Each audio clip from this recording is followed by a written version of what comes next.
നിങ്ങൾക്കറിയാമോ, Saudi Arabian രാജാവിന് പോലും കഅബയുടെ സ്വർണവാതിൽ തുറക്കാൻ അനുവാദമില്ല. എന്നാൽ ഒരേയൊരു കുടുംബത്തിന് കഴിയും. നമ്മളിൽ മിക്കവരും വിചാരിക്കുന്നത് രാജാക്കന്മാരോ ശക്തരായ നേതാക്കളോ ആയിരിക്കും കഅബയുടെ വാതിൽ തുറക്കുക എന്നാണ്. എന്നാൽ അതല്ല സത്യം. കഅബയുടെ താക്കോലിന്റെ കൈവശാവകാശം ഒരേയൊരു കുടുംബത്തിന് മാത്രമുള്ളതാണ്. ഈ മഹത്തായ ബഹുമതി അവർക്ക് നൽകിയത് പ്രവാചകൻ മുഹമ്മദ് സല്ലല്ലാഹു അലൈഹി വസല്ലം തന്നെയാണ്. പക്ഷേ ഇതെങ്ങനെ സംഭവിച്ചു?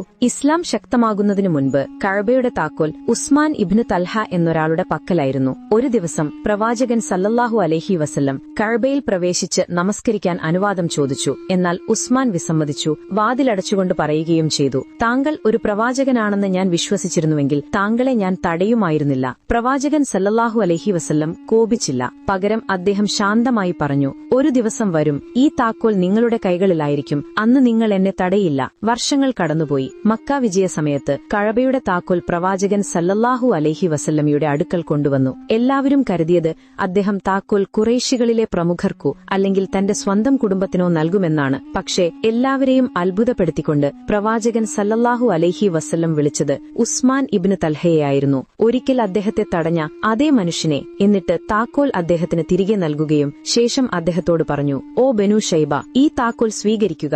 അന്ത്യനാൾ വരെ ഇത് നിങ്ങളുടെ കുടുംബത്തിൽ തന്നെ നിലനിൽക്കും. അന്നുമുതൽ ഇന്നുവരെ ഉസ്മാൻ ഇബ്നു തൽഹയുടെ പിൻഗാമികൾക്കു മാത്രമേ കഅബയുടെ വാതിൽ തുറക്കാൻ കഴിയൂ. ഒരു ഭരണാധികാരിക്കും ഒരു രാജാവിനും ഒരു നേതാവിനും അവരില്ലാതെ അത് തുറക്കാൻ കഴിയില്ല. കാരണം പ്രവാചകൻ സല്ലല്ലാഹു അലൈഹി വസല്ലം അവർക്ക് എന്നേക്കുമായി നൽകിയ ബഹുമതിയാണത്. ഈ ചരിത്രം നിങ്ങൾക്കിഷ്ടമായെങ്കിൽ ദയവായി ലൈക്ക് ചെയ്യുക. സല്ലല്ലാഹു അലൈഹി വസല്ലം എന്ന് കോമന്റ് ചെയ്യുക.